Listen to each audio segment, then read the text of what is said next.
Bismillahirrahmanirrahim. Sahabat sekalian, kita selalu bersyukur kepada Allah SWT karena limpahan rahmatnya, taufiknya, dan seluruh anugerahnya tidak pernah berhenti menghampiri hidup kita. Karena demikianlah Allah mensifati dirinya dengan Ar-Rahman Ar-Rahim. Namun dalam perjalanan hidup kita, setiap orang pasti akan mengalami yang namanya kekhawatiran, capek, sakit, dan ujian-ujian dalam hidup yang bertubi-tubi mungkin dalam hidupnya. Bisa jadi terkait dengan istri, suami, harta, anak, karir, atau apapun yang menimpa dalam dirinya sehingga membuat hidupnya penuh dengan beban hidup. Sahabat sekalian, setiap orang tidak mungkin lari dari hal itu, karena ini adalah tabiat kehidupan itu sendiri. Tidak mungkin orang menghadapi kehidupan tanpa adanya ujian, karena ujian dan hidup itu dua sahabat yang tidak mungkin dipisahkan. Selama dia masih hidup, pasti akan bertemu dengan ujian dan cobaan. Maka sebenarnya poin terpenting dalam diri kita bukan bagaimana menghindari musibah dan ujian, tetapi poin terpentingnya adalah bagaimana kita menyiapkan diri kita agar mampu menghadapi ujian dan musibah dalam hidup kita. Ada seorang hikmah sedang berbicara dengan muridnya suatu saat. Sang murid ini mengeluhkan tentang kehidupan yang penuh dengan masalah, kegalauan hatinya yang tidak kunjung ada jalan keluar, pikirannya yang selalu buntu menghadapi musibah, dan seterusnya, yang membuat seluruh hidupnya penuh dengan beban-beban yang sangat berat. Dia berkeluh kesah kepada sang guru. Sang guru ini pun kemudian hanya tersenyum. Beliau mengambil segelas air, kemudian beliau mengambil segenggam garam. Beliau kemudian masukkan garam itu ke dalam wadah ini, gelas. Diaduklah sebentar oleh beliau, kemudian disuruh minum lelaki muda ini. Begitu diminum, sang guru bertanya, "Apa yang kau rasakan?" Pemuda ini mengatakan, "Asin, wahai guru." Kemudian sang guru ini tersenyum dan dia mengajak muridnya ini untuk menghampiri sebuah telaga yang begitu luas. Kemudian sang guru ini mengambil segenggam garam dan ditaburkan di telaga yang jernih dan luas itu. Setelah itu beliau ambil gelas dan beliau ambil air dari danau itu. Dan dia bilang, "Minumlah." Pemuda tadi kemudian meminumnya. Sang kakek ini bertanya, sang guru bertanya, "Apa yang kau rasakan dari air itu?" "Airnya segar sekali," kata si pemuda ini. Lalu sang guru tadi mengatakan, "Itulah yang namanya masalah dan itulah yang namanya kelapangan hati. Garam yang kulemparkan ke telaga tadi sama dengan garam yang kutaruh di gelas, yaitu segenggam garam. Namun rasanya berbeda. Gelas tadi terasa asin, sedangkan air yang di telaga tadi tidak terasa asin sedikit pun." Berat dan ringannya masalah sebenarnya bukan pada besar kecilnya masalah itu, tetapi keluasan hati dan keluasan jiwa kita lah yang membuat masalah itu terasa ringan atau terasa berat. Sesungguhnya inilah persoalan mendasar dalam hidup kita. Oleh karena itu, saya ingin mengajak pada diri saya sendiri dan kita semua agar hidup ini, menjalani hidup ini dengan bekal yang cukup, dengan kemampuan dan kelapangan jiwa yang cukup, sehingga kita mampu menghadapi musibah ujian itu dengan sudut pandang yang baik. Kita akan memiliki kekuatan yang besar untuk menghadapi ujian manakala kita memiliki sudut pandang yang benar. Persoalannya adalah, maukah kita mengikuti sudut pandang yang benar sebagaimana Al-Quran dan Sunnah menunjukkannya? Karena hanya dengan cara itu kita akan menemukan kekuatan yang besar dalam hidup kita. Allah SWT menyebutkan dalam surah Al-Baqarah, alladzina idza asabathum musibah qalu inna lillahi wa inna ilaihi raji'un. Orang-orang yang beriman, yang mereka bersabar, ketika mereka mengalami musibah, yang pertama kali keluar dari lisannya adalah kalimat inna lillahi wa inna ilaihi raji'un. Orang yang mengucapkan kalimat inna lillahi wa inna ilaihi raji'un ini, kata Ibnu Katsir, mereka menyadari bahwa dirinya adalah milik Allah dan setiap urusan itu milik Allah, dan setiap hal itu akan kembali kepada Allah Subhanahu wa taala. Mari kita renungkan sejenak ayat ini. Ayat ini berbicara tentang musibah dan diakhiri dengan kalimat inna lillahi wa inna ilaihi raji'un. Artinya ternyata salah satu hal yang bisa membuat kita memiliki kekuatan besar, memiliki kekuatan untuk mengarungi musibah dan ujian adalah pada saat kita menyandarkan seluruh urusan kepada Allah SWT. Oleh karenanya Allah mengabarkan dalam ayat ini, ketika orang mengalami musibah, yang pertama kali harus keluar dari hati dan lisannya adalah kalimat berserah diri kepada Allah. Karena hanya dengan cara itu, dia nanti akan bisa menemukan jalan keluar. Dengan cara itu, dia bisa bersyukur atas seluruh musibah. Jika tidak, maka dia tidak akan bisa menemukan hal positif di dalamnya. Permasalahannya adalah ketika seseorang itu mengalami musibah, mampukah dia melihat hal yang positif seperti ini? Ini pertanyaan mendasarnya. Apakah setiap orang bisa mengambil hal yang positif dalam musibah yang dialami? Pada ayat ini, kita tidak ditunjukkan jalan keluarnya terlebih dahulu, tetapi ditunjukkan cara menyandarkan batin. Ketika mengalami musibah, hal pertama yang harus ada adalah menyandarkan batin kita. Bukan terburu-buru mencari jalan keluarnya, tetapi yang paling penting adalah menyandarkan batin kita, bahwa musibah ini, seluruh urusan ini, bahkan diri kita, semuanya akan kembali kepada Allah Subhanahu wa taala. Inilah cara Al-Quran mengarahkan jiwa kita. Dan kita akan dapati pula cara mengarahkan jiwa ini, nanti kita akan temukan sama persis di hadis-hadis Nabi yang berbicara tentang kesabaran dan musibah. Nabi SAW menyebutkan misalnya, ma yusibul mu'min min wasabin wala nasabin wala hammin wala hazanin wala ghammin. Tidaklah menimpa seorang mukmin berupa rasa sakit, capek, khawatir, sedih, kesusahan, atau sesuatu yang menyakitkan, atau sesuatu yang menusuk di kakinya berupa duri, kecuali akan dihapuskan dosa-dosanya. Beginilah cara Nabi SAW mengubah cara berpikir kita. Pertama, Nabi menyebutkan sesuatu yang menimpa diri seorang mukmin yang berupa sakit, gelisah, capek, beratnya urusan hidup. Ketika Nabi menyebutkan hal-hal yang berat dalam ujian itu, diakhiri dengan sebuah statement, maka akan dihapuskan dosa-dosanya. Ini sudut pandang yang Nabi ajarkan, sebagaimana Al-Quran tadi mengajarkan ketika mengalami musibah, diakhiri dengan dikembalikan kepada Allah. Dan pada hadis ini, yang diriwayatkan oleh Imam Bukhari dan Muslim ini, ketika mengalami musibah, dikembalikannya pun kepada Allah, yaitu Nabi menjanjikan akan dihapuskan dosa-dosanya. Kita berhenti pada poin ini. Pertanyaan mendasarnya adalah, apakah yang dijanjikan oleh Allah SWT dan Rasulnya ini berupa dihapuskan dosa, ini cukup untuk membuat hati kita gembira atau tidak? Ketika seseorang mengalami musibah, Nabi menjanjikan dihapuskannya dosa. Ketika seseorang mengalami kesusahan hati, Nabi menjanjikan dosanya akan dimaafkan. Ketika seseorang mengalami sakit fisik hingga tertusuk duri, Nabi menjanjikan dihapuskan semua dosa dan kesalahannya. Pertanyaannya, apakah dihapuskan dosa itu sesuatu yang berharga dalam diri kita? Jika dihapuskan dosa itu sesuatu yang sangat penting, sangat berharga, yang selalu kita buru, maka informasi dari Nabi ini membuat jiwa kita menjadi gembira. Sesaat setelah membaca hadis ini, lalu kita ingat kembali musibah yang sedang kita alami, maka musibah itu akan terasa ringan. Ketika kita memburu yang namanya pengampunan dosa, dosa dia dimaafkan, lalu kita mengalami musibah, maka musibah itu akan terasa ringan. Pertanyaannya, jika hari ini kita mengalami musibah, lalu membaca hadis ini bahwa dosa kita akan dihapuskan, kemudian tidak muncul rasa syukur di dalamnya, apa yang sebenarnya ada dalam jiwa kita?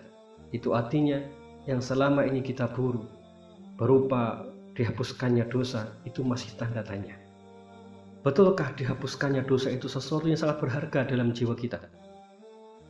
Karena seharusnya begitu seseorang mengalami sakit, lalu dia mendengar bahwa Nabi menjanjikan akan dihapuskan dosanya dengan musibah-musibah itu, maka yang muncul adalah kegembiraan. Sahabat sekalian, poin ini sangat penting, sangat mendasar. Kenapa? Karena setiap orang akan mengalami musibah. Dan ketika musibah itu terjadi, bisa jadi seluruh akalnya tidak lagi berfungsi. Bisa jadi seluruh hartanya tidak bisa digunakan. Seluruh ucapan-ucapannya tidak lagi didengar. Seluruh ikhtiarnya sudah tidak mampu lagi untuk dimanfaatkan. Pada saat semacam itu, dia memerlukan kekuatan besar yang tumbuh dari dalam dirinya. Dan kekuatan besar itu yang pertama adalah bersandar kepada Allah SWT. Yang kedua, pelan-pelan dia harus mampu menumbuhkan yang namanya syukur pada Allah. Dan Nabi menunjukkan salah satu pemicu agar kita bisa bersyukur adalah bersyukurlah karena di antara musibah itu menghapuskan dosa. Ini hal yang sangat penting, karena kalau kita tidak membawa ke arah yang sedemikian ini, kita sulit sekali untuk bangkit dari perasaan terpuruk. Ada sebuah kisah pula yang pernah diceritakan oleh beberapa ulama, cuman kisah ini tidak jelas sumber kesahihannya, hanya saja secara hikmah kisah ini baik sekali. Hikmahnya dan ibrahnya luar biasa.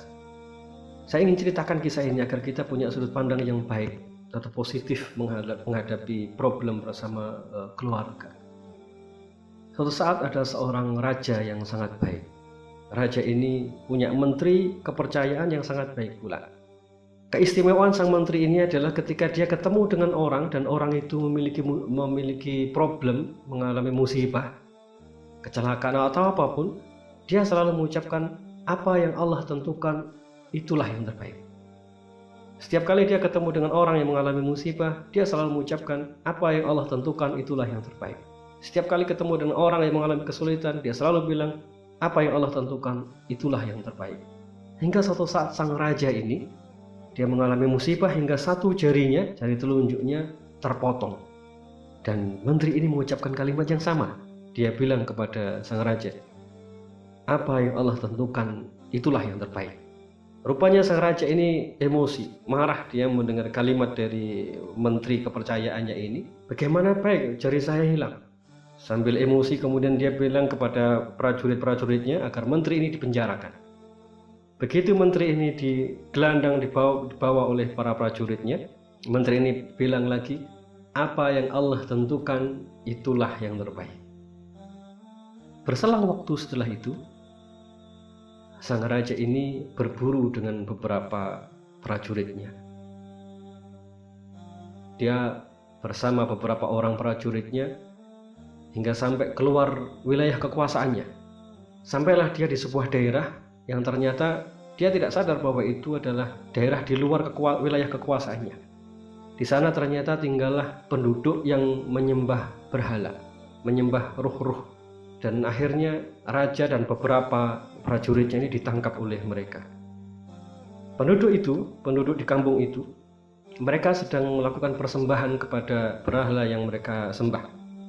Dan bentuk dari penyembahan itu adalah mempersembahkan kurban manusia. Akhirnya raja dan para prajuritnya ini diikat dan dikorbankan satu persatu, dibunuh mereka satu persatu. Dari prajuritnya, dari 1, 2, 3, semua akhirnya dibunuh oleh kaum ini.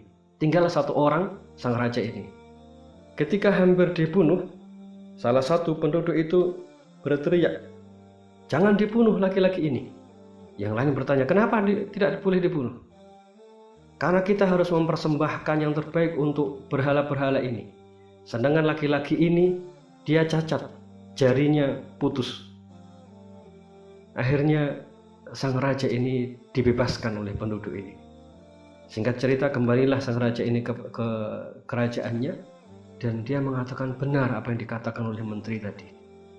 Akhirnya dibebaskanlah sang menteri tadi, dan dia sampaikan bahwa dia diselamatkan oleh Allah SWT karena jarinya yang putus, dan dia mengatakan apa yang Allah tentukan itulah yang terbaik. Kemudian raja tadi berkata, lalu kenapa kemarin ketika aku memenjarakanmu, kamu mengatakan apa yang Allah tentukan itu yang terbaik? Kenapa kamu bilang begitu ketika kamu diseret oleh para prajuritku? Menteri itu kemudian mengatakan, sesungguhnya Allah menyelamatkanku. Seandainya aku tidak di penjara, pasti aku menemanimu untuk berburu, dan mungkin aku termasuk yang akan dibunuh oleh kaum itu. Masya Allah, apa yang disebutkan oleh beberapa ulama tentang kisah ini sungguh luar biasa. Menteri ini mampu melihat semua peristiwa dengan sudut pandang yang baik. Apa yang Allah tentukan dalam hidup kita, itulah yang terbaik. Satu poin yang ingin kita garis bawahi dalam pembahasan ini, betapapun kita mengalami musibah, kesulitan, konflik dalam rumah tangga, tetaplah berhusnudzan kepada Allah Subhanahu wa taala bahwa di sana ada kebaikan. Pasti ada kebaikan. Ibnu Qayyim al-Jauzi beliau menjelaskan bahwa dalam setiap urusan yang Allah tetapkan ada ribuan hikmah. Hanya saja ilmu dan akal kita yang terbatas. Oleh karena itu yang perlu kita lakukan adalah mendekat kepada Allah agar Allah ilhamkan ilmu, akal yang jernih, sehingga kita mampu melihat kebaikan di antara musibah itu. Mampunya kita untuk melihat kebaikan di tengah musibah, disitulah kita akan punya kekuatan untuk bangkit dari musibah itu. Jika hati dan mata kita telah mampu melihat keindahan dalam musibah itu, maka kita akan mampu mengarungi musibah itu dengan sangat baik. Salah satu cara untuk bangkit adalah menumbuhkan rasa syukur pada Allah SWT, bahwa di balik musibah itu ada yang Allah kehendaki. Mungkin Allah hendak menyelamatkan kita dari musibah yang besar, yang jauh lebih besar. Mungkin Allah hendak menghapuskan dosa-dosa kita, atau hikmah-hikmah yang lainnya Allah Maha mengetahuinya. Hanya saja tidak setiap kita mampu menemukan hal ini. Maka jalan terbaik adalah alladzina idza asabatkum musibah qalu inna lillahi wa inna ilaihi raji'un. Ketika musibah itu datang dan mata kita belum mampu melihat hikmahnya, ketika musibah itu menimpa hidup kita dan hati kita belum mampu menangkap rasa syukur di dalamnya, maka yang perlu kita lakukan pertama kali adalah bersandarlah kepada Allah, bahwa setiap urusan itu milik Allah. Allah yang menentukan segala hal, dan kita hanya menjalani dan mohon pertolongan kepada Allah atas segala urusan itu. Sahabat sekalian, ada kalanya ketika nanti kita mengalami musibah, konflik dengan suami, konflik dengan anak, masalah harta, maka seluruh kekuatan kita sudah tidak bisa lagi digunakan. Itu sebabnya kita disuruh mengucapkan inna lillah, karena pada saat itu mungkin ucapan kita tidak ada lagi yang benar. Ketika ujian itu datang, bisa jadi harta kita sudah tidak mampu lagi bermanfaat. Ketika musibah itu datang, bisa jadi semua orang yang ada di sekitar kita tidak mampu memberikan manfaat sedikit pun untuk seluruh urusan kita. Maka sahabat sekalian, jika ucapan kita sudah tidak ada lagi yang mau mendengar, jika punggung kita ini sudah terlalu berat untuk memanggul beban, maka itu artinya engkau harus segera sujud. Jika pikiran kita ini sudah buntu untuk menemukan jalan keluar, itu artinya sudah saatnya bersandar kepada Allah SWT. Jika kaki kita ini sudah tidak mampu lagi untuk melangkah, itu artinya kita harus segera bersimpuh dan bersujud kepada Allah Subhanahu wa Ta'ala. Mari kita lihat seluruh musibah, perselisihan dengan suami, dengan istri, beban yang sangat berat, semuanya dengan kacamata hikmah. Ada kebaikan yang Allah kehendaki, hanya saja mata dan hati kita masih belum terbuka untuk melihat dan menangkapnya. Gelarlah sajadah, zikir, mohon rahmat dan pertolongan Allah. Letakkan ego kita, karena dalam tahap awal menyelesaikan beban yang berat adalah bersandar. Jika musibah datang dan ego masih tinggi, maka musibah itu akan jauh terasa lebih berat. Setiap kali musibah datang, pertama kali yang harus muncul dalam diri kita adalah berserah diri dan mengucapkan inna lillahi wa inna ilaihi raji'un. Walafu minkum. Assalamualaikum warahmatullahi wabarakatuh.